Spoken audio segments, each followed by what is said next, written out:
Au nom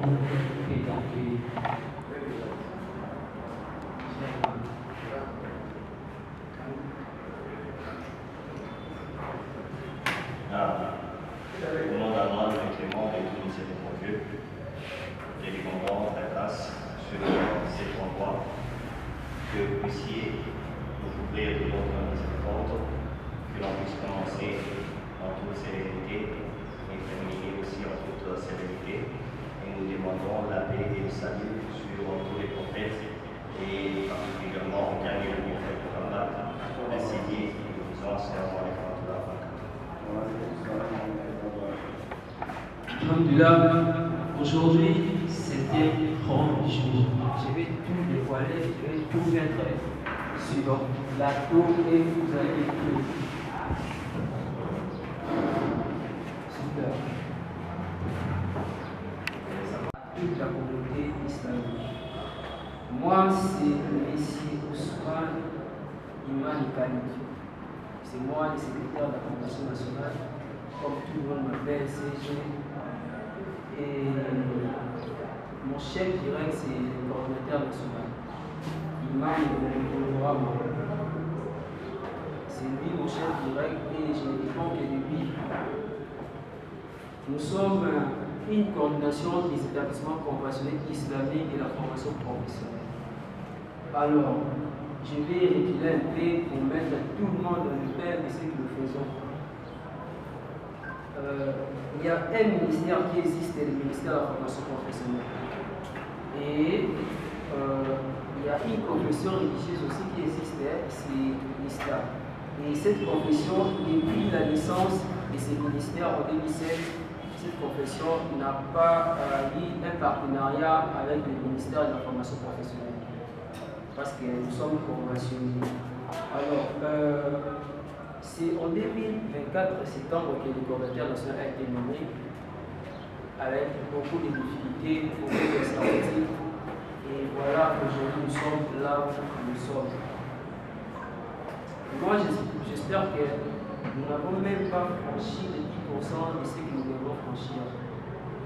L'essentiel est d'exister et faire face à la réalité. Alors, je rends hommage aussi au représentant légal de cette communauté. C'est grâce à lui que moi j'ai été communauté. C'est grâce à lui que cette coordination existe. Et je rends hommage aussi à toute la communauté islamique. Force à vous, et je pense que nous devons commencer des choses sérieuses. Atelier 100% pratique, nous allons aborder deux thématiques. Organisation, des coordinations, division et bureau. La fois passée, il y a eu une formation, mais c'était plus théorique. Et aujourd'hui, nous allons maintenant entrer dans les détails pratiques, plus pratiques. Et la deuxième, c'est la formation professionnelle. Il y a quelques points, sous-points que je vais aborder dans la première et la deuxième. Nous commençons d'abord par la première. Ça, c'est les coordinateurs nationaux qui fait face aux coordinateurs provinciaux et qui fait face aux coordinateurs sous-provinciaux. Alors, nous gérons les centres de formation, mais ce n'est pas au coordinateur national d'aller sur le terrain, vérifier si réellement il y a un centre de formation que nous pouvons affilier ou qui fait partie de notre coordination. Ça, c'est impossible, ce n'est pas sa compétence en tout cas. Et il y a aussi les coordinateurs provinciaux. Les coordinateurs nationaux, s'il faut descendre sur le terrain, parce que si je parle de fonction à titre sur le terrain, s'il faut descendre sur le terrain, c'est au moins une fois le mois ou une fois les 3 mois. Ce n'est pas sa compétence en tout cas. Et le coordinateur provincial, lui, il peut faire ça plus 2, 3, 4 fois. Mais le coordinateur sous-provincial, c'est un gestionnaire approximatif. Cela veut dire c'est un gestionnaire qui est tout le temps sur le terrain avec les chefs d'établissement. Vous comprenez un peu la seule différence. Donc, vous comprenez et qui va vous gérer. C'était un peu ça, les fonctions et les habitudes sur le terrain.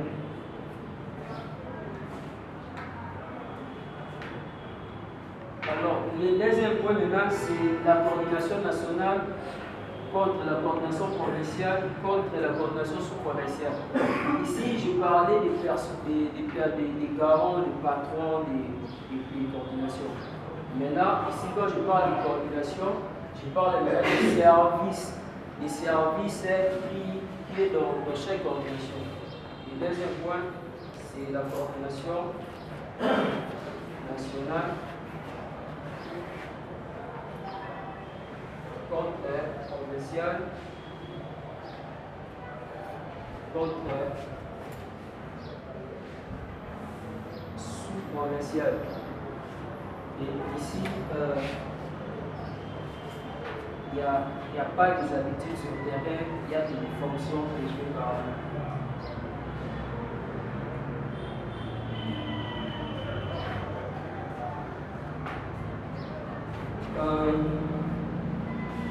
La coordination nationale existe parce qu'il y a la coordination provinciale.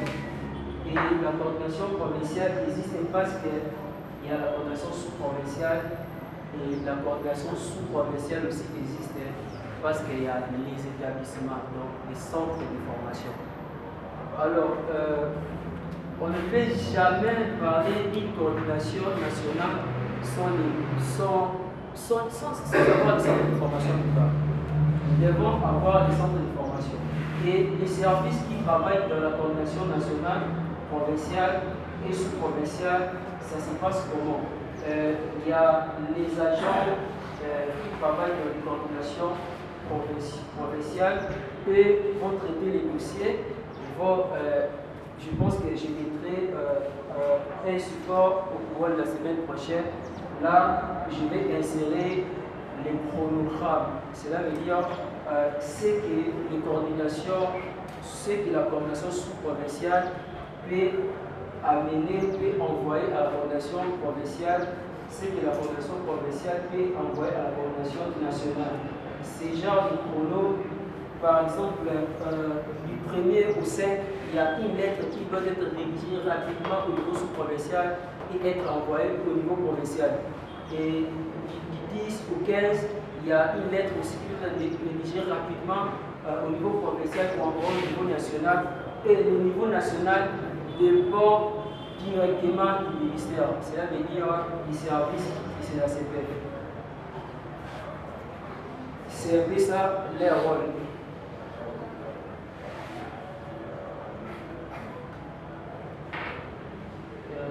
Troisième point, je parle maintenant du secrétariat. J'entre dans le thème de chaque service dans une coordination provinciale, sous-provinciale. Ouais. Bien. Ok.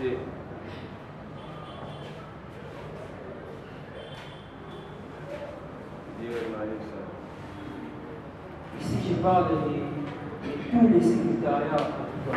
Ouais, d'accord.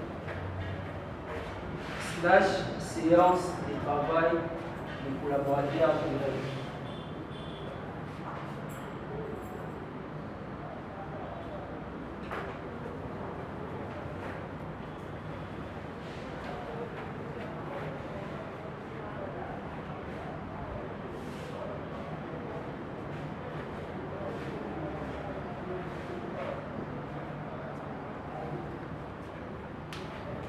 Alors, quand vous allez implanter votre coordination provinciale ou sous-provinciale, en tout cas, dans chaque service, ici je parle du secrétariat, il y a un patron qui est là, qui va gérer les agents du secrétariat, c'est le secrétaire. Alors, ces patrons, c'est en même temps les patrons de l'administration. Et c'est lui qui maîtrise mieux l'administration plus que son chef direct. En tout cas, ça c'est vrai. Pourquoi? Parce que lui, c'est un administratif et son chef direct, c'est un politico-administratif. Il est sous mandat, comme notre coordinateur national, il est sous mandat. Il a été nommé par les coordinateurs, par les représentants légaux au niveau du comité directeur. et il partira, il finira par partir, ce qui est sûr, parce qu'il travaille sous mandat. Là, je vous ramène à comprendre l'importance de votre secrétaire dans votre coordination provinciale ou sous-provinciale.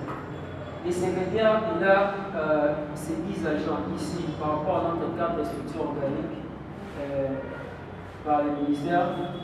Les secrétariats, il y a 10 agents.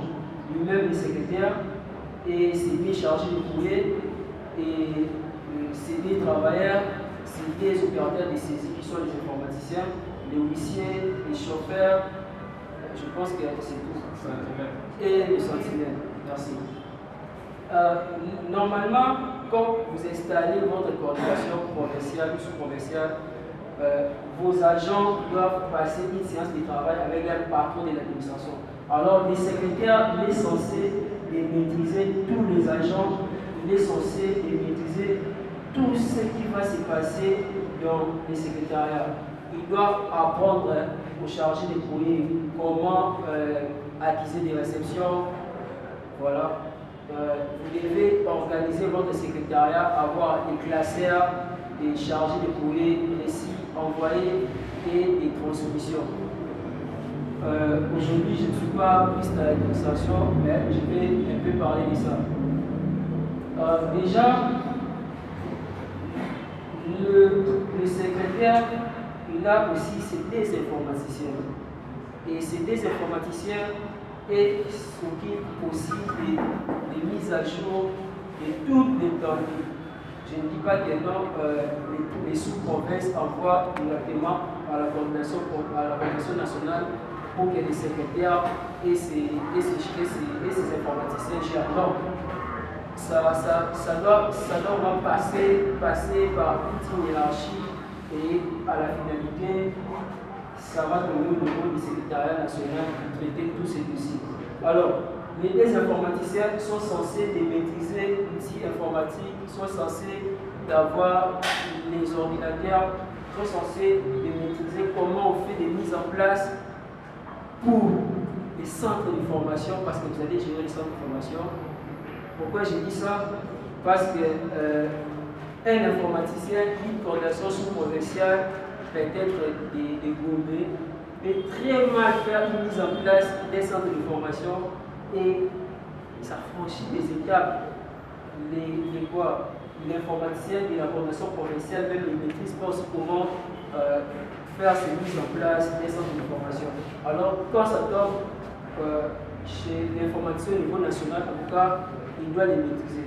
Voilà pourquoi les secrétaires, dans tous les niveaux, national, provincial, sous-provincial, doivent maîtriser tous ces aspects. En tout cas, tout ce que les coordinateurs provinciaux, sous-provinciaux vont faire, les secrétaires nationaux doivent les maîtriser. Et tout ce que les coordinateurs sous-provinciaux vont faire, les secrétaires de la coordination provinciale aussi doivent les maîtriser.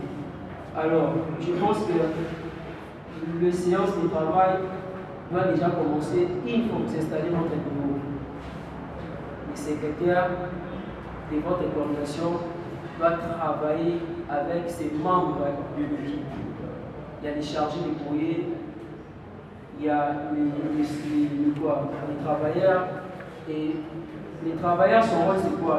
Les travailleurs, son rôle, quand le coordinateur national ou provincial, sous-provincial, quand un membre seulement qui est supérieur dans les secrétariats veut acheter peut-être de l'eau, soit veut envoyer pour imprimer des papiers, acheter des papiers, c'est le travail d'un travailleur. Donc c'est lui qu'on va exploiter dans les secrétariats pour faire ce travail. Et les chauffeurs, quand les choses vont s'améliorer prochainement, parce qu'on y croit, les chauffeurs, je pense qu'il y aura une voiture de la coordination et ces chauffeurs vont faire le travail avec, s'il faut acheter les matériaux de la coordination, ces travailleurs, ces chauffeurs plutôt, sera accompagné des chargés de logistique. Donc c'est ça. Les chauffeurs sont là pour aller récolter les informations dans les centres d'information, aller récolter les informations dans les coordinations provinciales ou sous-provinciales, mais accompagner de son autorité. Donc, il sera là juste pour conduire. Je pense que les chauffeurs, vos chauffeurs que vous avez choisis dans vos professions, auront leur travail. C'est un peu ça le rôle du secrétariat, comment le secrétariat doit s'organiser. Alors, je vous conseille de commencer dès maintenant des séances de travail. Allez instruire à vos secrétaires de commencer les séances de travail avec leurs membres du bureau. C'est très important et nous allons organiser, vous savez bien que nous sommes dans un ministère de la formation professionnelle. En fait, les formations, les informations sont continues.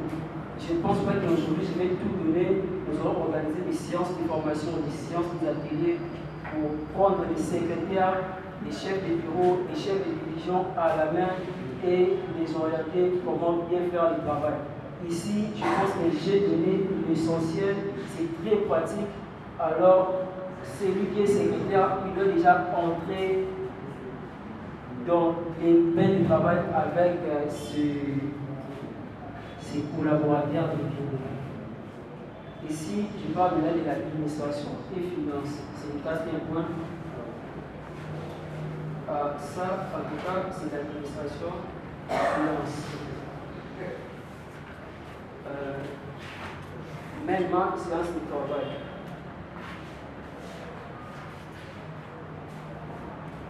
Séance de travail. Dans la coordination nationale, nous avons un chef de division. Le chef de division, normalement, est chargé des bureaux de l'administration finance. C'est lui qui représente les chefs, les premiers chefs, tels qu'à la coordination nationale, quand le coordinateur national est empêché peut-être par une réunion, c'est notre chef de division qui va aller le représenter. Donc, c'est un peu ça, ce que le chef de division va faire. Et le chef de division aussi doit s'organiser dans son bureau. Maintenant, ici, on passe à des choses un peu complexes. Pourquoi? Parce que ici, nous avons les chefs de division, je parle d'abord au niveau national et au niveau provincial. Il y a les chefs de division qui est il y a les chefs de bureau. Et ici, il y a la collaboration directe de chaque tâche.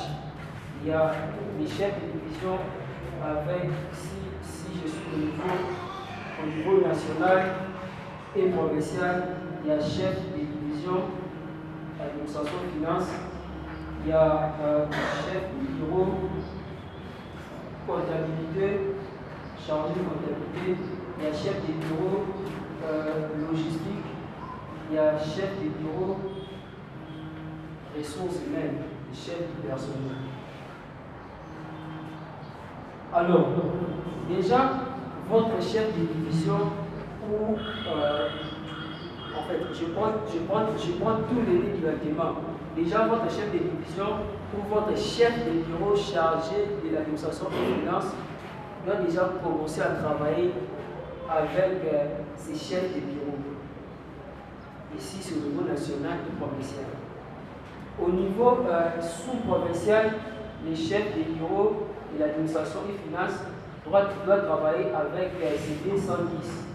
Je pense que ce sont des chargés, mais ce sont des agents qui sont les 210. Et ici, il y a des 140, ici, il y a 130. Alors, celui-ci doit travailler directement avec ses collaborateurs. Celui-ci aussi doit travailler directement avec ses collaborateurs. Pourquoi je vous montre tout ça? C'est pour alléger le travail chez les coordinateurs provinciaux et sous-provinciaux. C'est vraiment ça. Vous ne pouvez pas tout faire vous-même. Vous devez laisser toutes ces tâches à chaque chef de la division, à chaque chef du bureau. Vous allez voir que le travail sera vraiment très très facile. Alors, le chef de l'administration et finance, il est censé maîtriser tout ce qui est lié à l'administration, tout ce qui est lié aux finances. Et les chefs des bureaux comptabilité, mais qui est vraiment censé les connaître tous.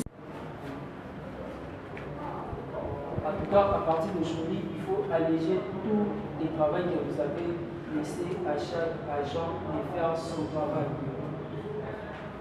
Les 140,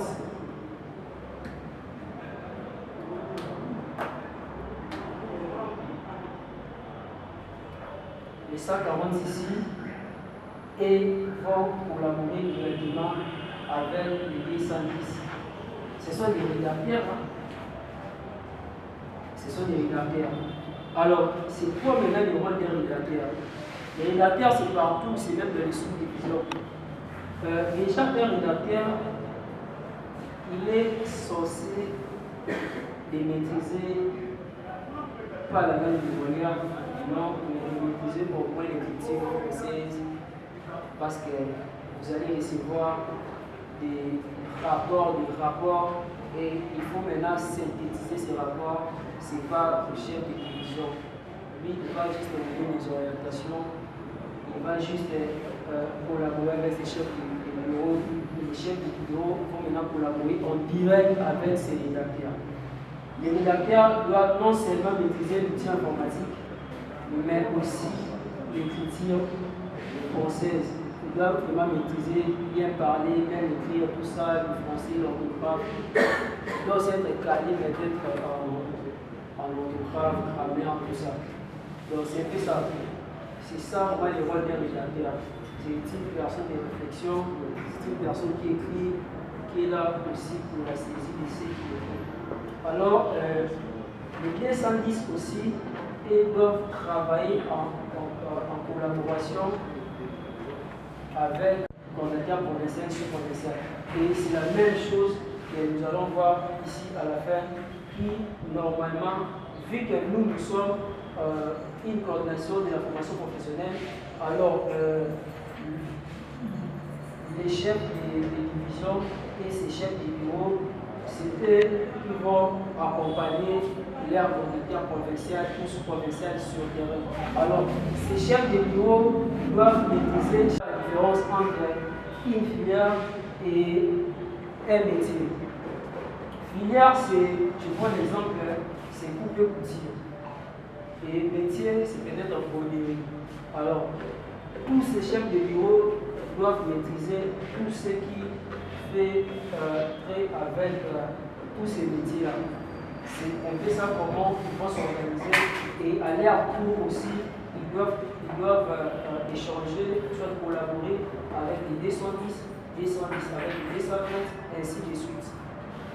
En tout cas, ce qui est sûr et certain, les agents qui seront dans la division de la formation professionnelle, s'ils ne maîtrisent pas la formation professionnelle, ils doivent vraiment apprendre de la formation professionnelle.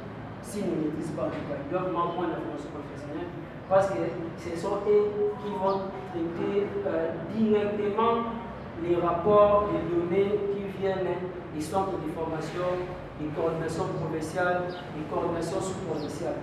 En tout cas, ils doivent vraiment maîtriser ça et je demande déjà à chaque coordinateur provincial ou sous-provincial d'appeler les chargés de la formation professionnelle dans sa division ou dans son bureau et commencer une séance de travail avec ses chefs de bureau. Et si vous n'avez pas choisi un bon chef de division de la formation professionnelle ou bien un bon chef de bureau de la formation professionnelle, ne vous inquiétez pas, nous allons mettre tous les documents, tous les outils en place pour vous aider à avancer dans votre juridiction. Ça, en tout cas, ne vous inquiétez pas, nous sommes là pour ça. S'il faut organiser des ateliers à chaque fois, nous sommes là. C'est la même chose avec les chefs de division de l'administration des finances. Lui aussi, avec ses agents, doivent maîtriser tout ce qui est administration, tout ce qui est finance. Et ici, maintenant, nous sommes des chefs de division planification et statistique. Je pense que c'est vraiment la même chose que j'ai parlé dans toutes les divisions. Il suffit juste de maîtriser tout ce qui est statistique, tout ce qui est planification dans votre juridiction. Qu'est-ce que vous allez faire les mois prochains qu'est-ce que vous allez faire les 10 prochains jours et comment vous allez s'organiser et comment vous allez planifier les projets qui entrent, les projets qui sortent.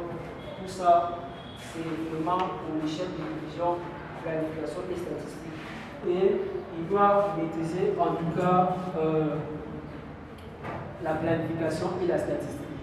D'ailleurs, chez nous, au niveau national, il y a une place de chef de bureau statistique, j'ai laissé vide parce que je n'ai vu aucun profil qui répond à ces postes.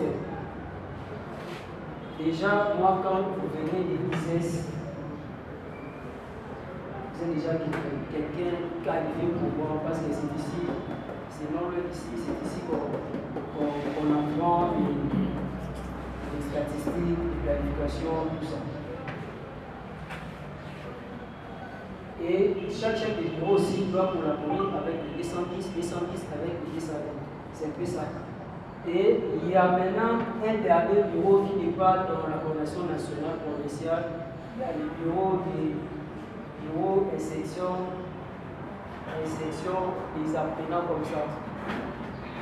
Bureau d'identification, insertion et apprenants. C'est ça. Et ces bureaux, c'est les bureaux pratiques, c'est les bureaux sur terrain. Je vais arriver dans chaque salle d'un centre de formation, nous devons avoir 25 max des apprenants. Là, je vais arriver. Maintenant, c'est le travail de ces bureaux. Ils doivent maîtriser, ils doivent savoir combien pour chaque salle dans un centre de formation, combien d'apprenants. Et c'est ça vraiment leur travail. Combien d'apprenants que nous allons insérer, combien de personnel dans les centres de formation que nous devons avoir, que nous devons insérer et réinsérer. Vous voyez, mais c'est ça vraiment leur rôle.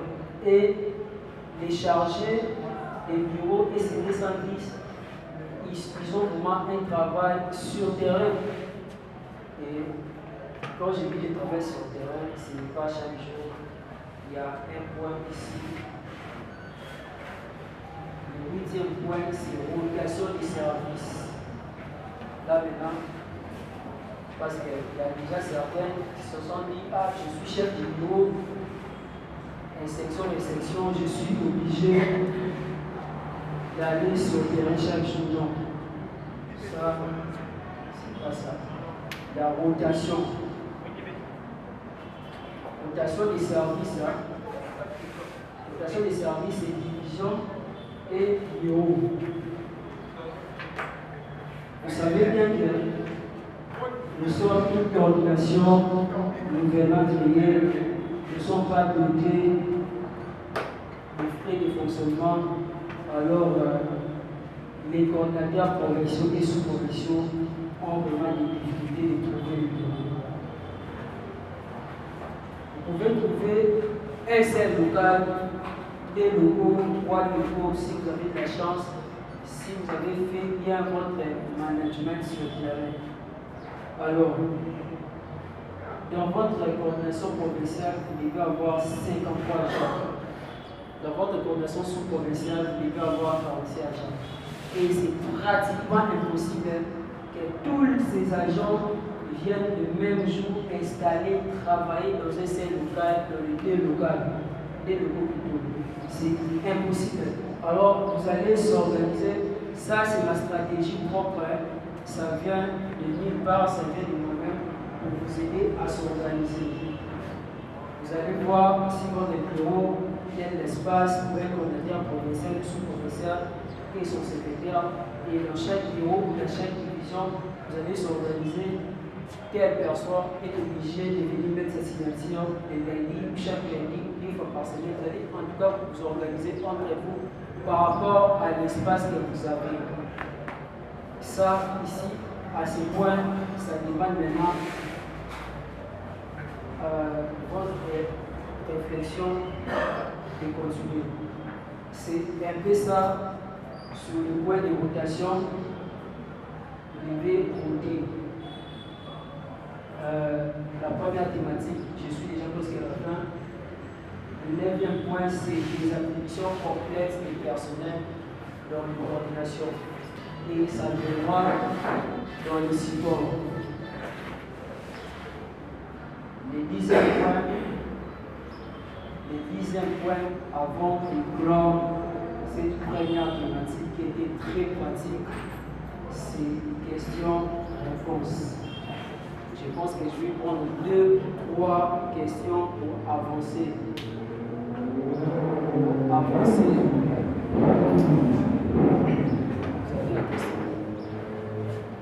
Oui, merci beaucoup pour la parole.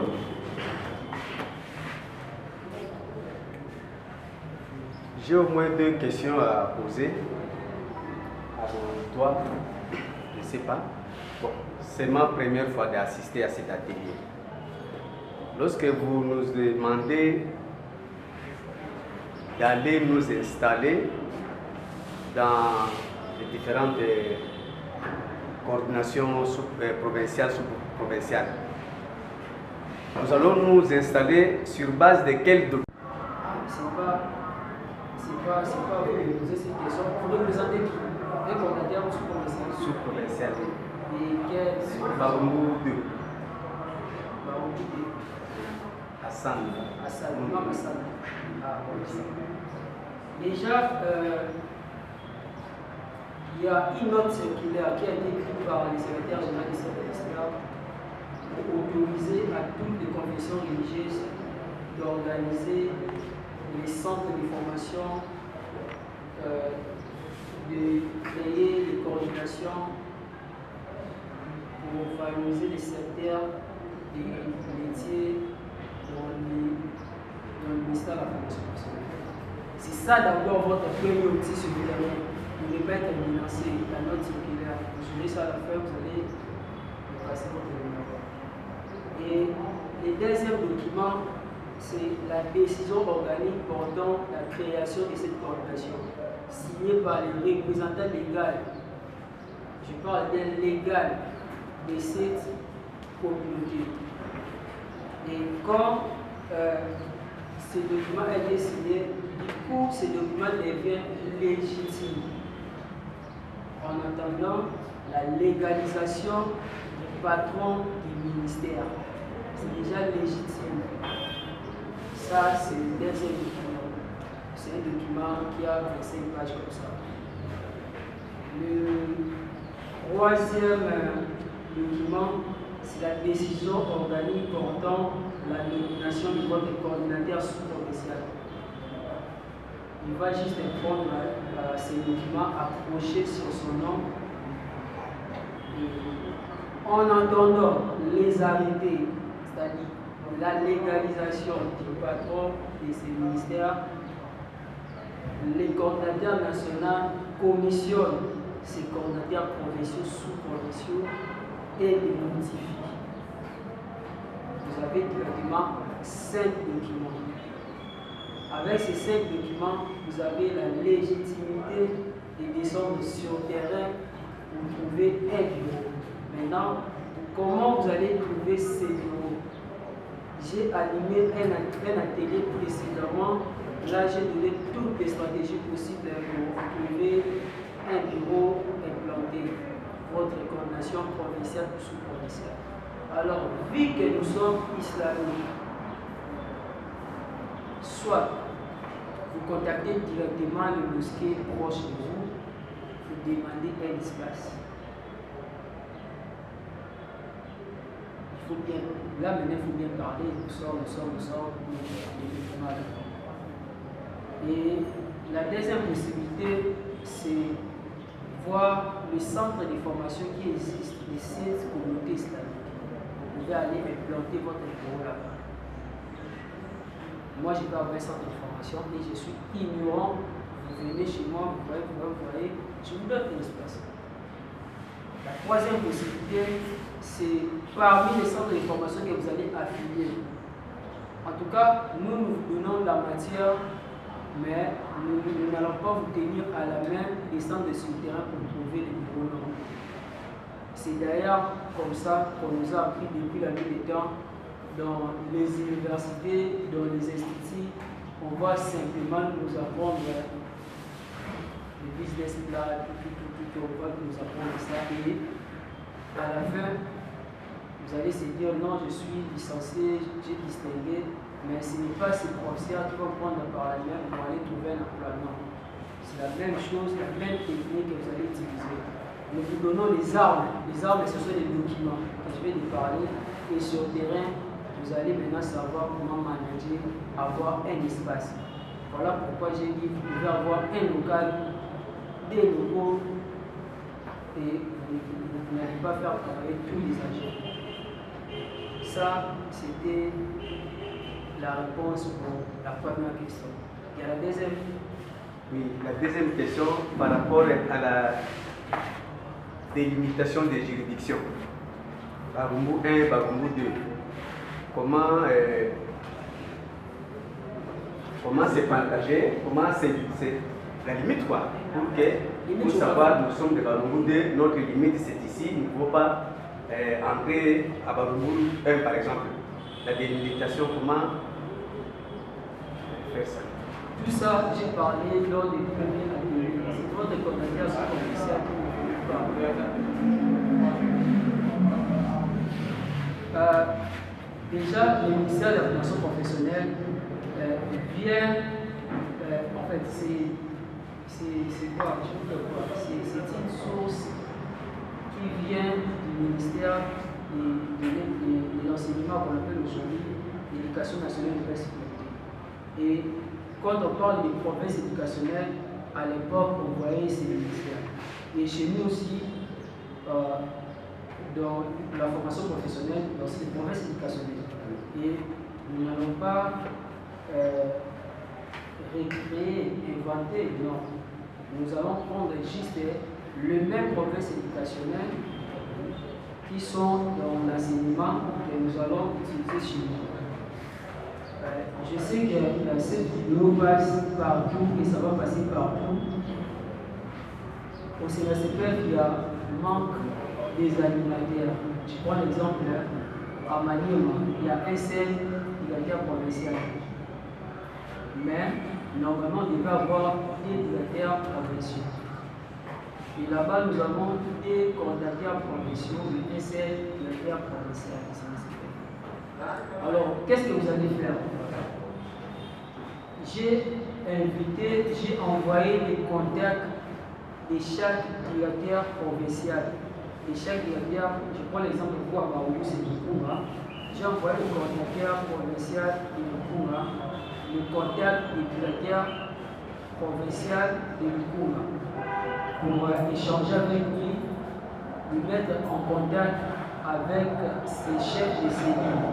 Et ces chefs de cellules vont collaborer directement avec les coordinateurs sous provinciaux. Ça, c'était la première possibilité pour connaître votre limite géographique.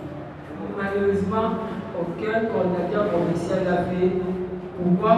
Parce que nous n'avons pas quelques documents. Et comment la coordination nationale fonctionne? Et c'était ça la première possibilité, c'est d'entrer en contact direct avec le chef de cellule du Barumbu 1. Il existe, et c'est la CNP, un service de contrôle. Et la deuxième possibilité, d'entrer en contact direct avec une sous-division du Barumbu 1, le ministère de l'enseignement, ça existe. Ce sont eux qui existent, et puis la vie des temps vont vous dire que non, Barumbu 1 commence ici et finit là. C'est la même chose avec toutes les sous-divisions. C'est bien. Alors, la troisième question. Je pense que ça, c'est la dernière. Merci CG pour la parole. Ma question est celle-ci. Comme vous avez dit, si par exemple dans votre juridiction, soit votre province, vous n'avez pas de centre de formation, parce que vous avez dit, on doit normalement créer. Mais par exemple, vous nous envoyez quelque part là où il n'y a pas de centre de formation. Et en mai, nous avons rien comme quelque chose, soit de moins de finances, pour ouvrir un centre de formation. Qu'est-ce qu'on va faire? Et de deux, je ne sais pas si je n'ai pas bien compris par rapport à votre explication. explications, quand vous avez donné les explications passées, quand vous avez parlé, vous avez donné, il y a trois sortes de chefs de division. Ça serait bien peut-être, comme vous avez dit, il y a des supports pour pouvoir nous donner ça parce qu'en lisant peut-être. Les attributions, c'est tellement large, c'est tellement large que je vais prendre toute cette journée. Même pour les attributions du personnel du centre d'information, c'est tellement large. Vous aurez ça de support. Parce que si nous voyons bien dans la coordination provinciale, vous avez dit qu'il y aura 53 membres divisés dans les différentes niveaux, soit tâches. Maintenant, ma question est celle-ci. Est-ce que dans la coordination provinciale, il y aura peut-être une idée soit le cachet que le coordinateur provincial va commencer à utiliser pour mettre, soit signer, paraffer. Déjà des questions. Merci. La première question, vous n'êtes pas obligé. Et d'ailleurs, ce n'est pas votre rôle de créer un centre de formation proprement. La communauté doit avoir ses centres de formation. Parce que la communauté, si elle accorde des mandats de gestion avec le ministère de la formation professionnelle pour gérer. En fait, cette arrivée-là des mandats de gestion, c'est entre la communauté et le ministère. C'est pour gérer les centres de formation. C'est comme le renseignement, c'est pour gérer les écoles, les établissements. Vous, en tant que coordinateur sous-provincial, là maintenant je suis en sous-provincial. En tant que coordinateur sous-provincial, vous êtes là juste pour créer, dans quel sens d'aller descendre sur le terrain avec les membres de l'équipe que j'ai cité dans les différents bureaux qui maîtrisent la formation professionnelle et voir si après cette formation, vous êtes dans un secteur où il n'y a pas de centre de formation, qu'est-ce que vous allez faire? Vous allez passer à la deuxième possibilité et solliciter, j'ai parlé de ça lors du premier atelier, et solliciter les centres de formation professionnelle qui existent sur le terrain, mais qui ignorent qu'ils peuvent être une administration publique, qui ignorent qu'ils peuvent être pris en charge par le ministère. Alors vous allez les solliciter, vous allez les présenter tous les documents aux agents des bureaux, doivent être outillés, doivent maîtriser les métiers, la différence de métiers, filières, quand vous allez les doivent maîtriser les mises en place, comment faire les mises en place du personnel, des attributions, et avec tout ça, vous allez convaincre un centre de formation qui existe ou un atelier pour la filière dans votre sous-division. Ça, c'est facile. Et si vous voulez avoir beaucoup de centres de formation, vous pouvez aussi écrire à des partenaires dans votre sous-division pour vous aider à créer des centres de formation, signer les partenariats lorsque le frais de fonctionnement va sortir plus tard. Le partenaire prend sa part, la coordination prend sa part.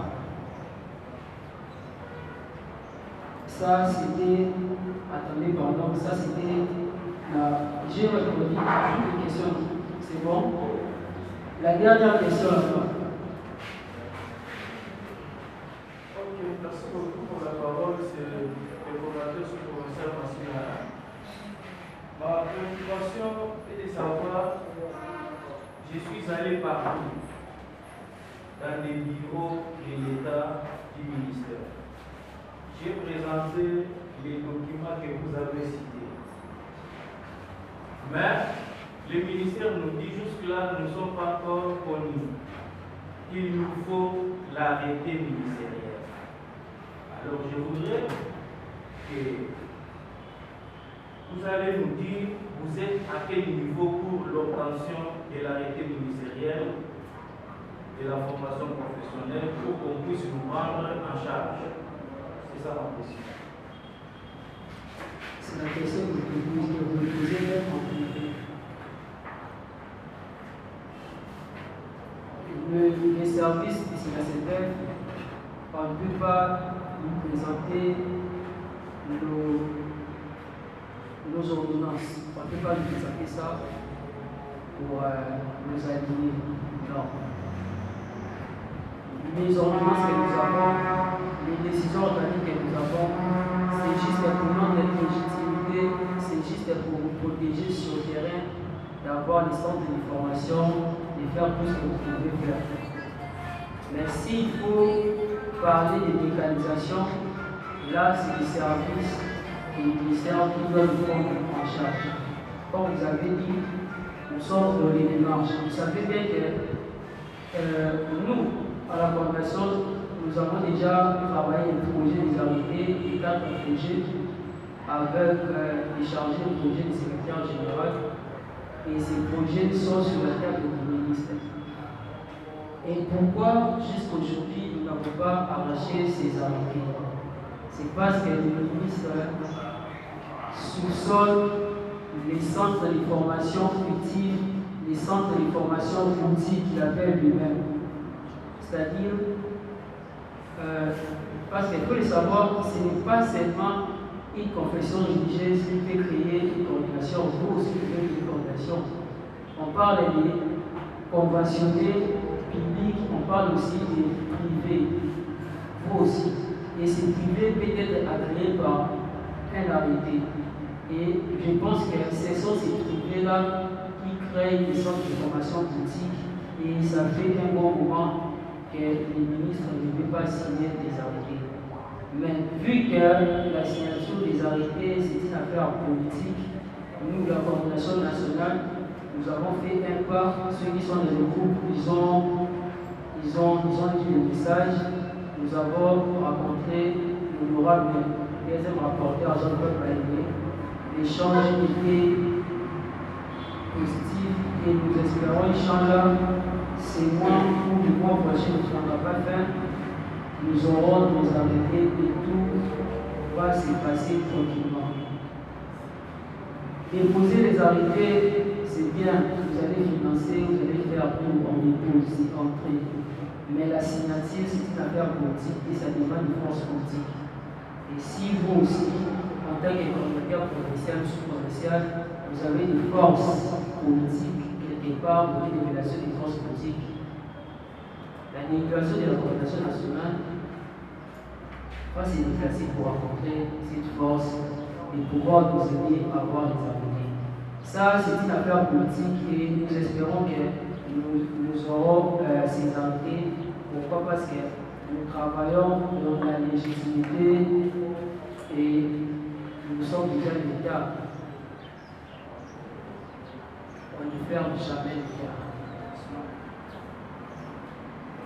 La question, on n'a pas la question. Nous avançons. Il y a une deuxième thématique. Moi, je pense que ça, c'est la fin. Il y a une deuxième thématique qui est encore large que ça. Nous sommes 15 heures, il y a des mamans, il y a des papas.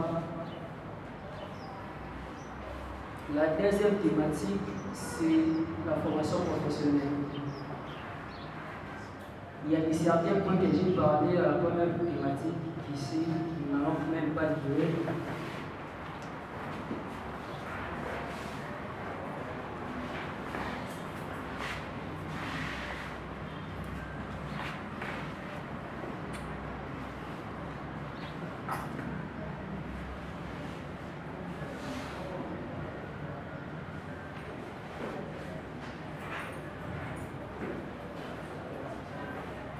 En tout cas, c'est long à écrire là, je vais seulement parler.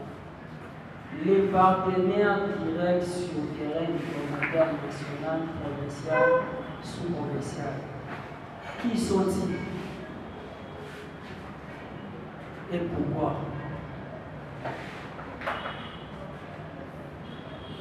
J'ai parlé que dans les communautaires sous-provincial, c'était gestionnaire approximatif.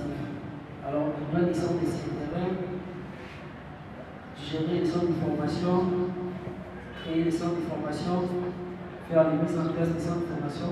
Alors, ces travail, il ne doit pas les faire seul. En tout cas, il doit faire ce travail avec deux bureaux.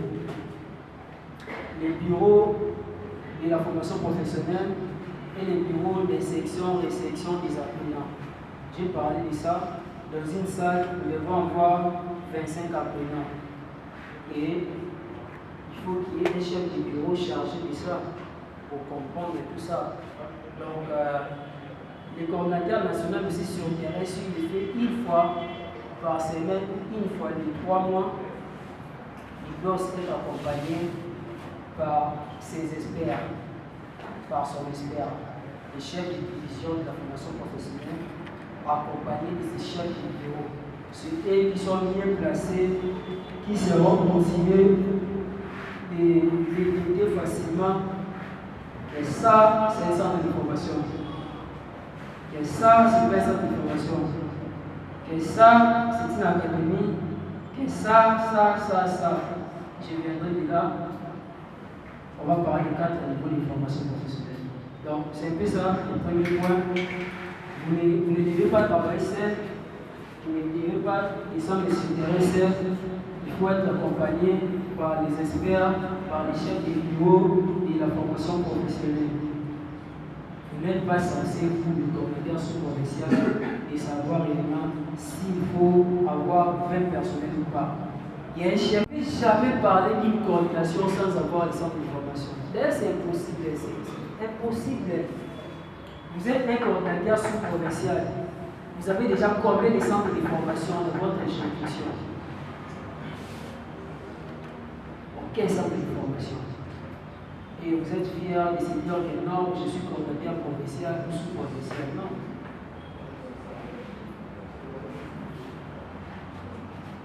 Les coordinateurs nationaux ou la coordination nationale seraient très fiers de sa nomination s'ils voient que non, les coordinateurs provinciaux ou skillers sous-provinciaux de nous apporter des résultats. Et le seul résultat pour nous, c'est d'avoir les centres de formation. On ne peut jamais nous payer sans avoir les centres de formation. En tout cas, allez-y chercher les centres de formation par toutes les probabilités possibles. Comment vous allez faire? J'ai dit 50 centres de formation minimum. Vous allez voir dans votre province éducationnelle si vous avez 10 coordinations sous-provinciales. Un coordinateur sous-provincial peut vous apporter 2 ou plus de centres de formation. Cela, ça va vous aider au moment peut-être de signer un partenariat, au moment peut-être de contrôle physique ici à la CPF, d'avoir des centres de formation dans votre province éducationnelle. Déjà, quand le contrôleur arrive ou quand un partenaire arrive, trouve que vous avez au moins 50 centres de formation à Lumumba. Et ça, c'est une fierté pour nous. Et jusque-là, nous n'avons pas atteint ces nombres de niveaux et ces centres de formation. En tout cas, il faut nous apporter les résultats. Le troisième point, c'est comment créer. Je reviens encore sur ces sujets parce que c'est très important. Comment créer ou affilier les centres de formation dans votre sous-division sans paraître gestionnaire d'évidence sur le terrain. Ça, c'est une méthode simple. Plus de 50% des coordinateurs sous-provinciaux peuvent être des novices dans le secteur de la formation professionnelle. Alors, pour ne pas paraître débutant sur le terrain comme un gestionnaire qui vient d'arriver, qui vient de naître, vous devez d'abord avoir une équipe compétente à la formation professionnelle. Quand je parle d'une équipe compétente, je parle de votre chef de division de la formation professionnelle et son équipe, le chef de bureau. Je parle de votre chef de bureau de la formation professionnelle et son équipe. C'est ça une équipe compétente qu'il faut pour ne pas paraître un gestionnaire débutant sur le terrain lorsque vous allez les solliciter un centre de formation pour s'affilier à nous ou pour aller créer un centre de formation. Et le deuxième point, c'est cette équipe-là doit être outillée de la gestion de formation professionnelle. Quand je parle d'outils, je parle d'abord de la compétence, des bonnes informations que vos agents doivent avoir, des très bonnes informations. Vous allez arriver sur le terrain, on vous pose la question, nous devons avoir combien de personnel dans notre centre de formation. Et vous, en tant que coordinateur sous-provincial, vous n'êtes pas obligé de répondre à ça. Vous avez un chef de bureau, vous avez un chef de division qui peut répondre à cette question rapidement. Et donc, ça dépend des filières que vous organisez, et je vais arriver. C'est la réponse simple. Il ne faut pas donner un nombre exact, non. Les nombres des personnels dans un centre de formation dépendent des filières que vous organisez. Je vais arriver. Pourquoi? Parce que dans une filière, peut-être, je prends des poulets routiers, nous devons avoir des formateurs. Vous voyez, nous devons avoir des formateurs.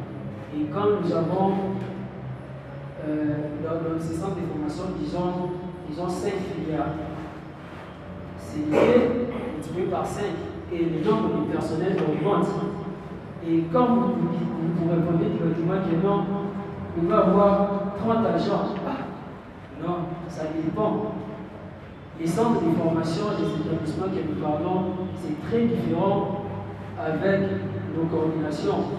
Nous, bien sûr que même cette mise en place pour les centres de formation a été bien établie par le ministère, oui, mais ça dépend toujours des filières que vous organisez. Donc, c'est un peu ça pour ces points que vos chefs de division, chefs de bureau doivent vraiment être outillés sur le terrain. Quand vous avez un chef de bureau bien armé par toutes ces informations, je ne pense pas que vous, les gestionnaires approximatifs, vous allez apparaître débitant. Ça, c'est possible. Pourquoi? Parce que vous avez une équipe compétente. Alors, tout ça, ça demande des séances de travail dans chaque division, dans chaque bureau, pour amener les chefs de bureau, les chefs de division, les personnels. Le quatrième point, ici, je serai assez large, c'est les 4 niveaux de formation professionnelle.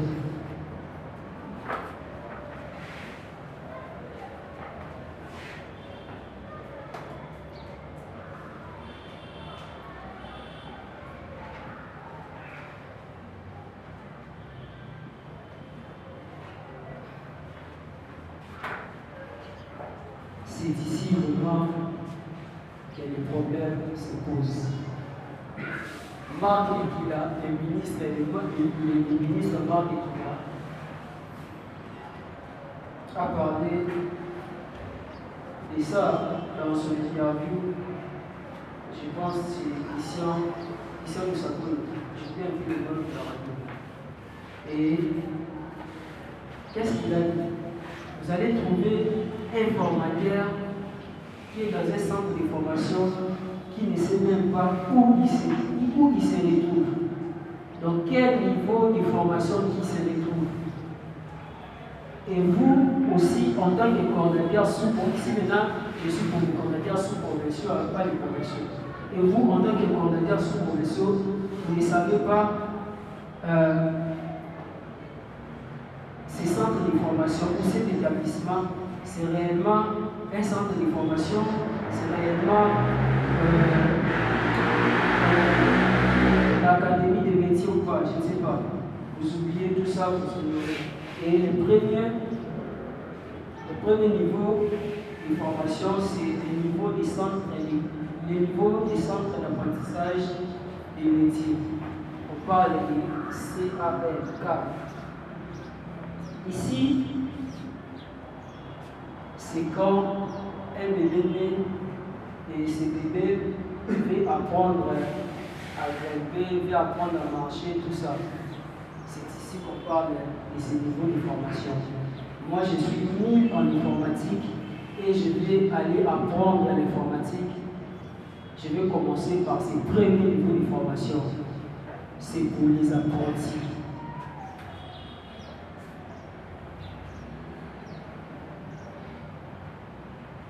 Ça, c'est pour les apprentis. Vous devez maîtriser ça. C'est pour les apprentis.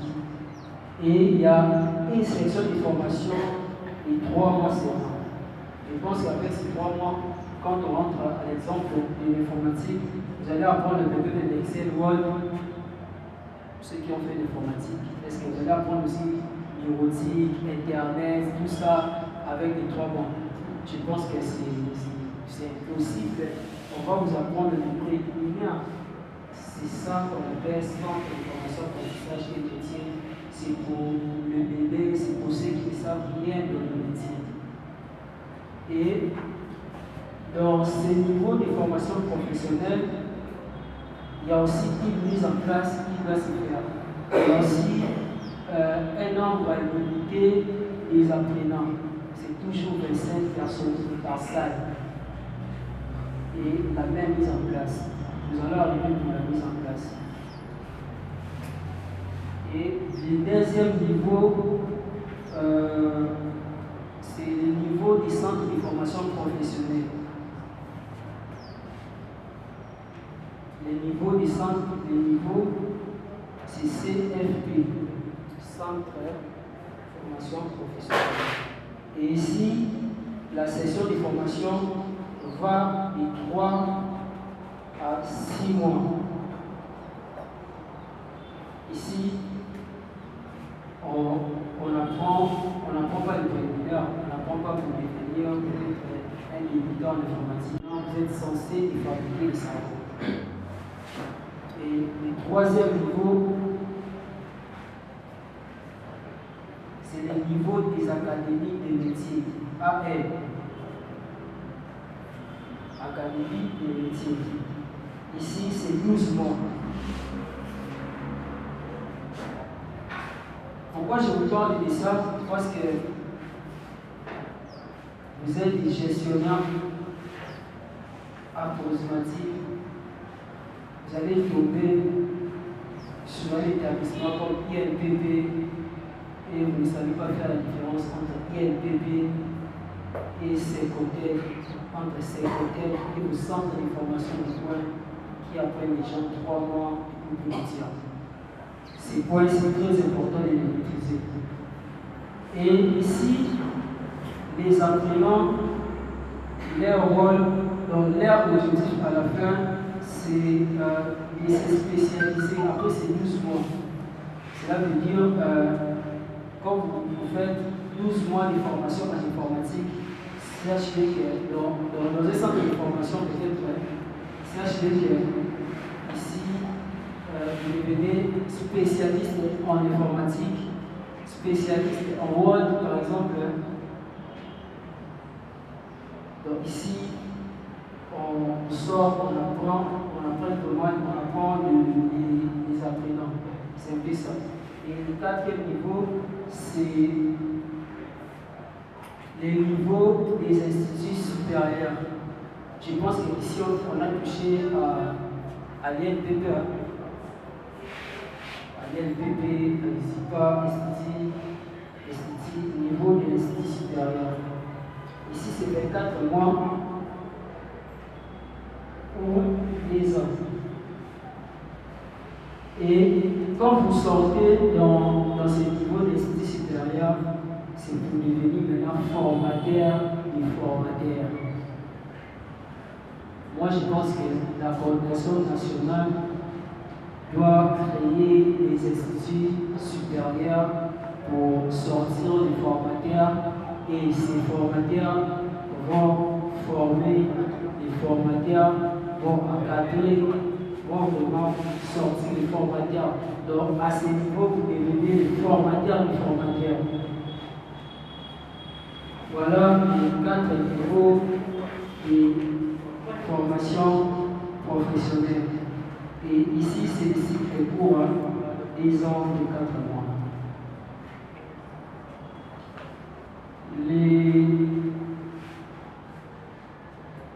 Le 5e point, c'est comment établir la mise en place de chaque niveau et qui peut le faire. J'ai parlé du personnel de vos bureaux, ce n'est pas tout le monde qui peut le faire. Ici maintenant, je suis obligé de prendre la notification est en arrêté ministériel numéro 039 par 2023, 14 février 2023. C'est ça. Nous allons faire une mise en place des centres de formation fictifs que nous avons imaginés pour avoir l'idée de comment vous allez faire ces mises en place quand vous êtes sur le terrain. Et qui peut les faire? Ce n'est pas un chef de cellule ici la CPF qui est là pour faire votre mise en place. Les chefs de cellule ici la CPF ne peuvent pas faire votre mise en place. Lui, il est là pour contrôler. C'est à vous de coordonner sous-provincial et les chefs d'établissement et voir comment vous allez faire cette mise en place.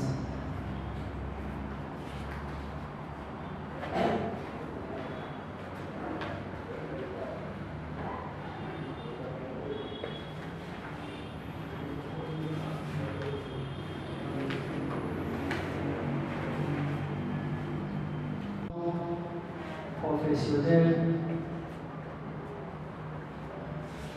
au niveau. C'est fictif, de descendre sur le terrain pour trouver un centre de formation professionnelle communaux qui n'est pas affilié dans une autre coordination, qui n'est pas créé, et après toutes les étapes que nous avons décrites, après avoir confirmé réellement ces des centres de formation, les zones de métier, ainsi de suite. Maintenant, au final, normalement, vous devez gagner le pari. Le pari, c'est travailler maintenant en partenariat. Ces centres de formation viennent dans votre juridiction. Et le seul engagement entre la coordination et le personnel qui sont à la coordination, c'est la mise en place, c'est la commission d'application, c'est la notification. C'est ça, on va laisser l'engagement. Et vous, en tant que coordinateur sous-officiel, sur le terrain, vous devez faire cette mise en place. Après cette mise en place, viendra une commission d'application et de notification. Maintenant, ici, nous allons faire une mise en place des centres de formation fictifs communaux qui a des filières, coupe et couture et l'informatique.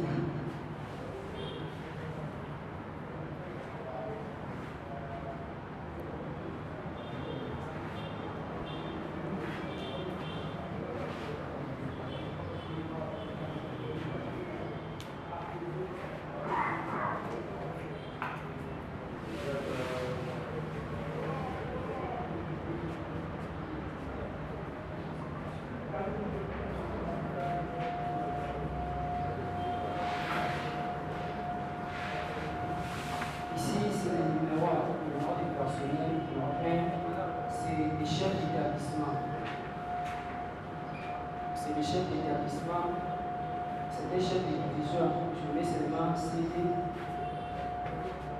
Et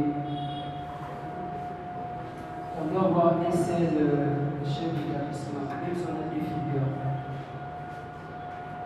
Grade 130. On a l'adjoint du chef d'établissement.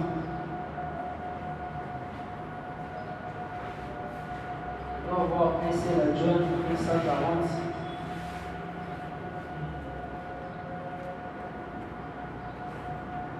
Les secrétaires.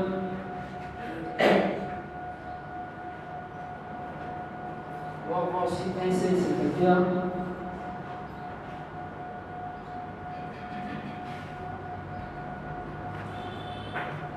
Les chargés de discipline.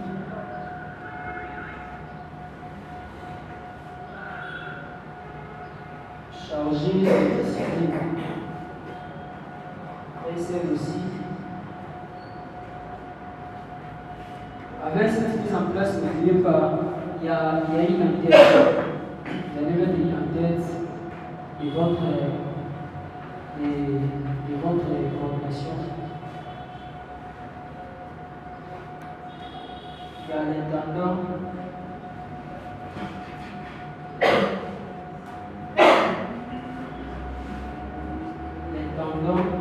et c'est le site 140.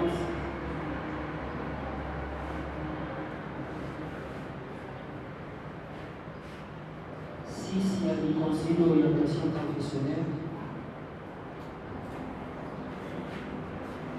Ceux qui sont dans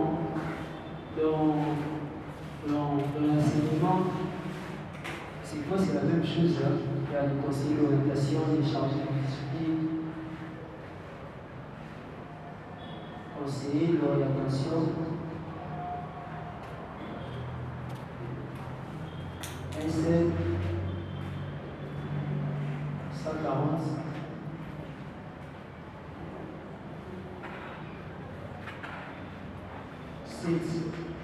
Opérateur de saisie, c'est professionnel. Opérateur de saisie, SN 110. Surveillant.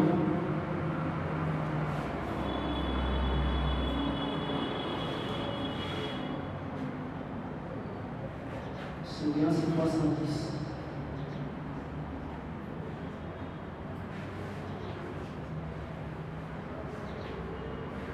Chauffeur mécanicien, 310 encore.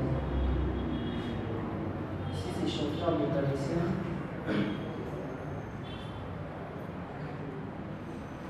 Surveillant, des surveillants.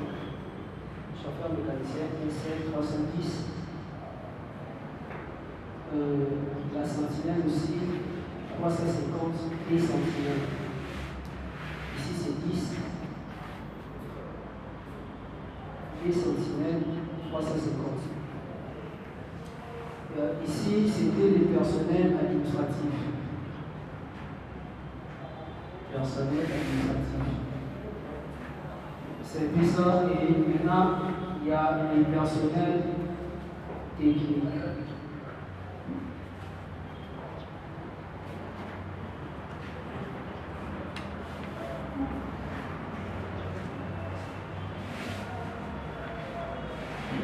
Personnel technique, nous avons les formateurs par salle de formation.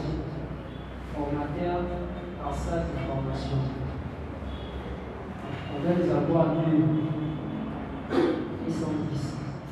Donc, des formateurs. Chef d'atelier par filière, un seul. Chef d'atelier par filière, un seul. Et 110. Les infirmiers, 2 aussi, et 110. Alors, tous ces personnels, ils ont leur attribution complète. Ça viendra dans les supports parce que c'est très large. Merci. Ici, nous avons des filières.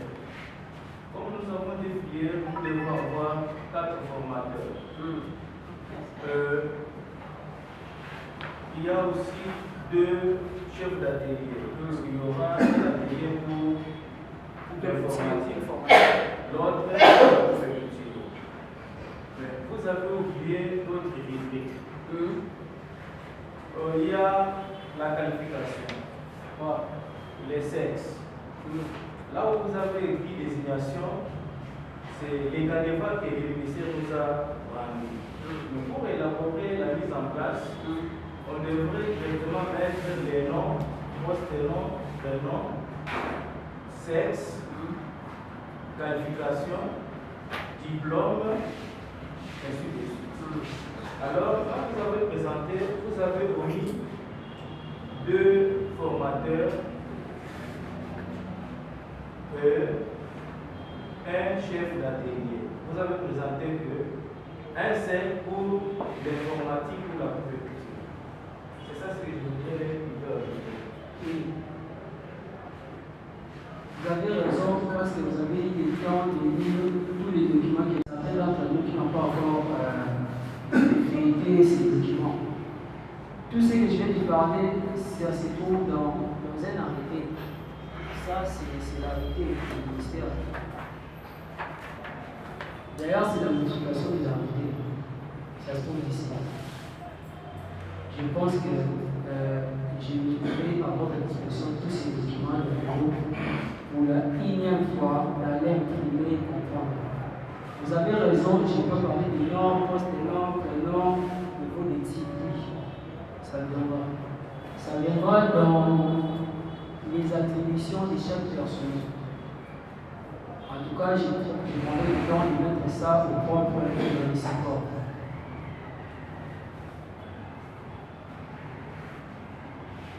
Je pense qu'aujourd'hui, c'est fini pour aujourd'hui. Oui, maintenant là, on peut poser des questions. Toutes les questions possibles. La première thématique des hommes. Merci beaucoup pour la parole.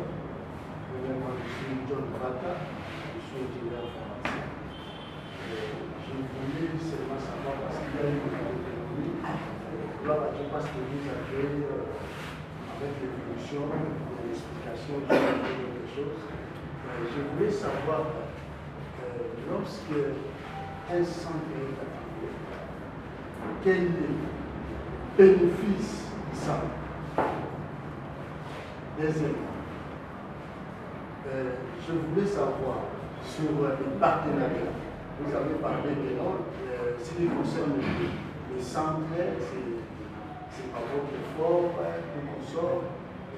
Je peux donner l'exemple. Je fais des centres, je viens à la coordination. J'ai un centre X, je vais faire des partenariats avec la coordination. Quels sont les pourcentages? Comment est-ce que vous avez équilibré les choses? Donc c'est ça qui est ma deuxième question. Merci. La première question, c'était Le bénéfice. le bénéfice des centres. Déjà, nous, la coordination, on l'a créée sur base des documents et partenariats. Et si on veut affirmer aussi les centres de formation, ça sera aussi sur base du partenariat. Et nous, la coordination, avec le ministère, le bénéfice du ministère, c'est d'avoir un contact au niveau du budget pour les centres de formation, parce que nous sommes en train de valoriser ce secteur. C'est ça le bénéfice du ministère. Et le bénéfice de la coordination, c'est déjà tout ce que nous sommes en train de faire, c'est à l'interne. Nous pouvons changer les coordinateurs provinciaux comme nous voulons, les coordinateurs sous provinciaux comme nous voulons, parce que le ministère ne nomme ni les coordinateurs nationaux, ni les coordinateurs provinciaux, ni les coordinateurs spéciaux, ni les agents que j'ai parlé. C'est la coordination qui le fait. Et le ministère vient juste prendre acte de ces nominations par des arrêtés. Le ministère vient juste prendre en charge de ces personnels par les matricules, par les prix. Non seulement les personnels de la coordination, mais aussi les personnels des centres de formation. Alors, nous n'avons aucun pourcentage réalisable chez le ministère en tout cas. Déjà, nous valorisons ce secteur pour avoir les centres de formation, c'est tout. Et les partenariats maintenant avec les centres de formation, je pense que ça, c'est vraiment une franche collaboration qui va se faire être posée entre les deux côtés. Donc, vous allez s'associer avec nous. Votre bénéfice, c'est la prise en charge du ministère que nous avons en partenariat. Ça, c'est le premier bénéfice. Deuxième bénéfice, vous aurez un numéro d'arrêté pour vos centres de formation. Ça, c'est le deuxième. Le troisième bénéfice, lorsque les personnels des centres d'information seront payés, je pense que l'initiateur de ces centres d'information, c'est-à-dire l'autre partie du partenariat, va imposer peut-être à ces personnels qui l'ont engagé dans ce centre d'information que non, chaque fin du mois, sur 100 francs, vous allez me verser 1 franc. Si vous êtes payé, personne ne va bénéficier. Ce sont juste une franche collaboration si vous échangez bien. Et nous, la coordination, nous allons lire à ces centres d'information avec ce droit d'arrêter. Vous aurez la possibilité d'avoir plus tard avec les démarches des deux côtés, pas seulement de nous. Parce que les chefs d'établissement ou l'initiateur de cet établissement doivent être motivés. Plus tard, vous allez débuter les frais de fonctionnement. Maintenant, avec les frais de fonctionnement, déjà, la coordination, c'est le département de la communauté islamique. La coordination elle-même est réélevable à la communauté. Nous d'abord.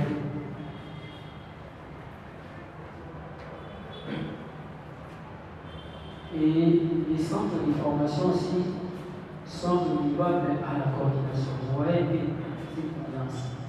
Et comme j'ai dit, ça c'est une franche collaboration que nous devons échanger entre vous. Ce n'est pas à s'imposer à dire que non, les centres de formation de notre côté aura 40%, nous sur 10%. Vous allez échanger, vous allez se mettre d'accord. Le plus important, c'est les personnels de nos établissements soit identifiés par le ministère, les personnels de nos établissements, soit privés, le reste, on va voir. Il n'y a pas un quota fixé pour ces partenariats. Vous allez échanger encore. Néanmoins, il y a des bénéfices. Je vous ai parlé des bénéfices. Satisfait? Je suis satisfait, merci. Je vois, il n'y a pas vraiment. Je vois donc le centre va travailler d'une manière autonome, pas vraiment dépendant du ministère. Parce que je vais donner un exemple. Il y a un élève qui vient, un apprenti, comme vous venez de l'expliquer ici. Il vient apprendre, je mets mon prix, ça ne concerne que moi, le propriétaire du centre. Là, vous n'avez pas été pris sur le plan paiement de la formation. Il y a certaines choses que je ne peux pas parler. Le brevet, c'est les ministères de l'œuvre qui s'en occupent, les bourses. Il y a beaucoup de choses derrière ce centre. Si votre centre de formation, votre académie, tous les niveaux sont qualifiés. Il y en a dans les invités. Déjà, si vous voulez fonctionner, vous pouvez demander à vos apprenants. Je vois, il y a des centres de formation qui demandent 500 francs comme ça, 500 francs, 1000 francs. C'est juste pour les aider à fonctionner, avoir les transports, acheter des crédits, tout ça. Ce qui vous met en partenariat avec vous, c'est vous, les centres de formation. C'est les numéros d'arrivée des centres de formation qui est la coordination. Et c'est que la coordination gère.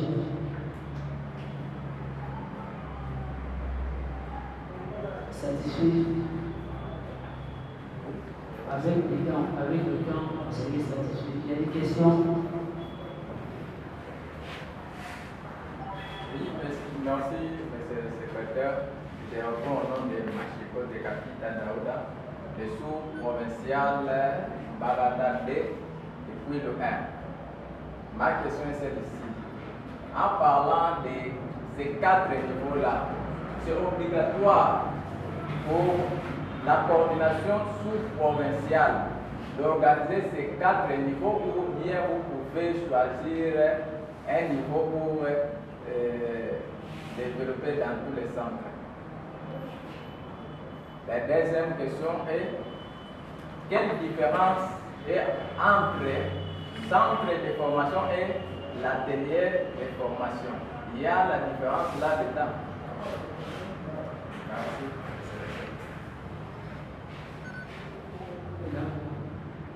Déjà, dans chaque niveau, là, je vais répondre à la deuxième question. La première, vous allez répondre par moi.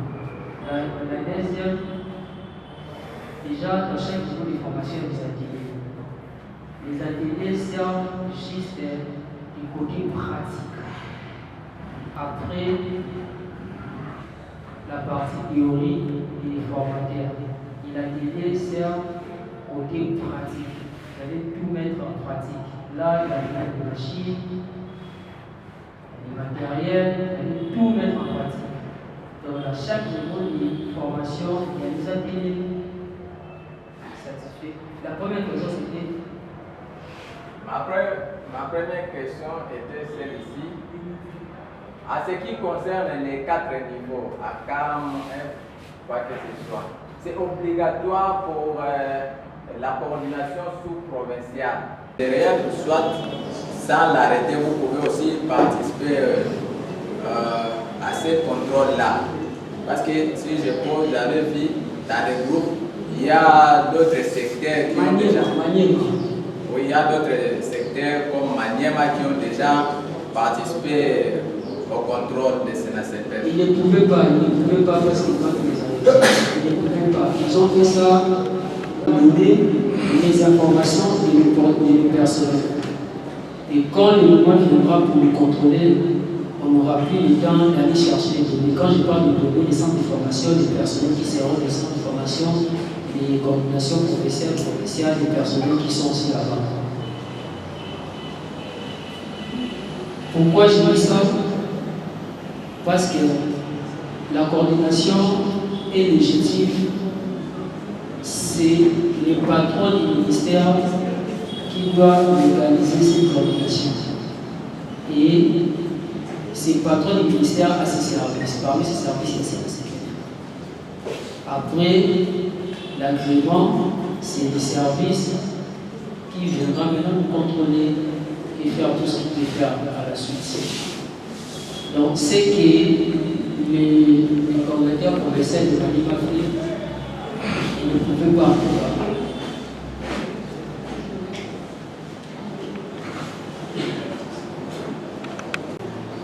Maintenant, là, parce que j'ai suivi vos discours, dans vos discours, vous avez parlé de. On ne peut pas avoir en fait une division s'il n'y a pas de centre de formation. On ne peut pas avoir. En fait, les divisions ne vont pas fonctionner sans pourtant qu'il y ait des établissements. Non, on ne peut pas être mécanisé comme tout le monde me pose la question de mécanisation sans avoir de centre de formation. C'est ça, c'était ça. Bon, moi je voulais savoir, si on voit réellement, nous avons fait une carence au niveau de la communauté pour ce qui concerne les centres de formation. Est-ce qu'il y a des partenaires qui vont venir ou il y a comment. Il y a carence au niveau des différents pays. Vous aussi, vous pouvez créer un centre de formation. Il y a après premier, deuxième, troisième, quatrième, mais on parle des centres de formation. Je connais bien ces directeurs commerciaux personnellement. Ils ne peuvent pas faire ça. Formation, et on aura plus de 50 centres de formation. Les financements. Non, il y a un critère pour qu'un centre de formation soit un centre de formation. Il y a des critères. Le premier critère, c'est les bâtiments.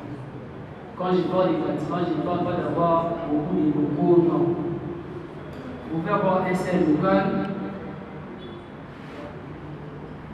Un seul local, c'est possible. On trouve des locaux, là-bas, on centre de formation.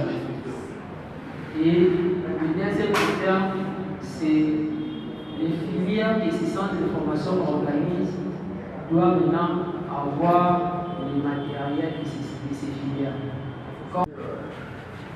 Premièrement, cette affaire ne concerne pas seulement l'islam, c'est tout le monde qui est le bénéficiaire.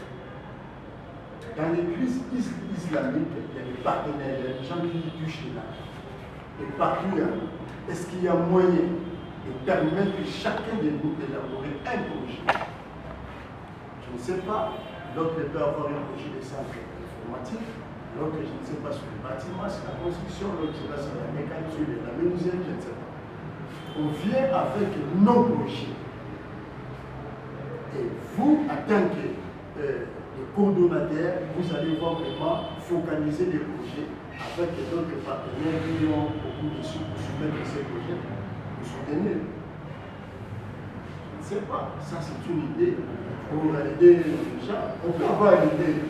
C'est ça. Et cette idée, vous les mettre en pratique dans votre sous-division ou dans votre coordination professionnelle. Provinciale ou sous-provinciale, si vous êtes fort dans les projets, vous allez avancer. Il y avait un formateur, c'est lui qui a parlé de l'administration. Il a dit que nous, à notre niveau, nous ne pouvons pas écrire à un partenaire, que ce soit le coordinateur.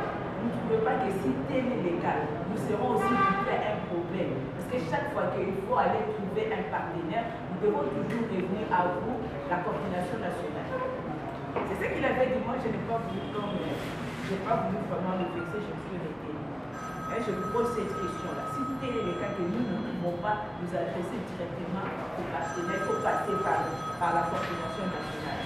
Je ne veux pas dire. Déjà, la lenteur, et c'est ça vous permet à mettre à la fin de chaque lettre, chaque rapport, et vous pouvez écrire un partenaire, vous pouvez mettre votre sceau et votre signature. Moi, je pense que vous n'êtes pas obligé de revenir à la coordination nationale. Quand vous avez la signature en tant que coordinateur provincial et sous-provincial, vous avez des sceaux, vous pouvez directement écrire pour le bien de votre sous-division, pour votre promesse éducationnelle.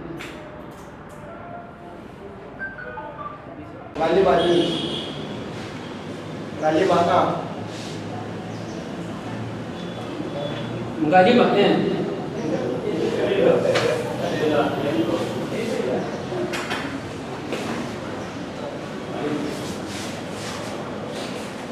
Mongafula 3. Mongafula 2. Mongafula 2. Mongafula 1.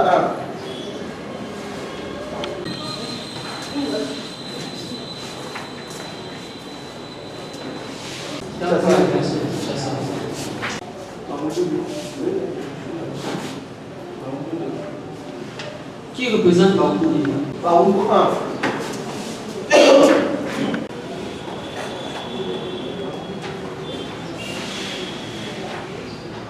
C'est le Mao 3.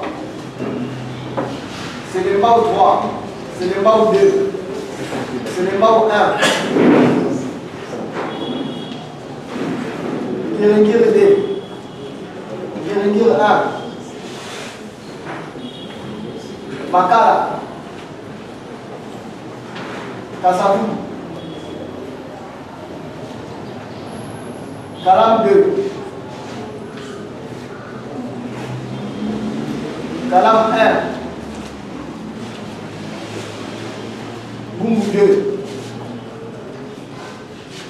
Bumbu 1. Pandal. Ça c'est bon.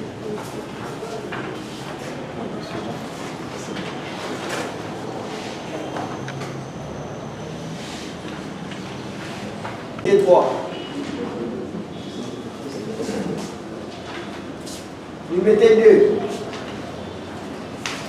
Vous mettez 1. L'embadé.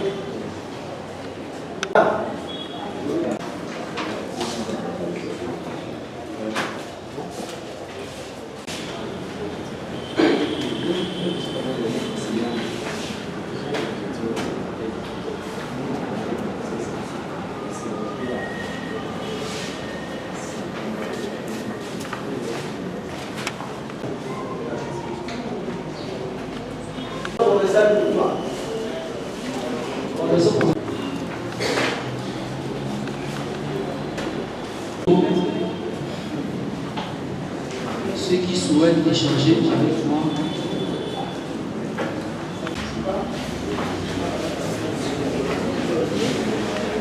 Les coordonnateurs sous-professionnels. À la fin, nous allons remettre des mises en place provisoires et ces mises en place, ça va vous servir juste à les actualiser. Donc vous allez vous réunir avec les membres de votre sous-division, les membres de votre coordination provinciale, faire des mises à jour. Peut-être il y a un nom qui s'est mal écrit, peut-être cette personne ne mérite pas ce poste, il y a des erreurs qui s'est fait. Alors, nous allons vous mettre ces mises en place. Vous allez faire des mises à jour. Je vais vous laisser un message dans le groupe, comment vous allez procéder. Et si vous n'avez pas les contacts de certaines personnes dans votre sous-division, coordination provinciale, nous allons vous soumettre ces contacts. Nous devons avancer, les mises en place pour le mois de mai sont déjà disponibles. Et après ces mises en place, nous allons passer à l'étape de consolidation en entendant les arrêtés comme tout le monde le sait.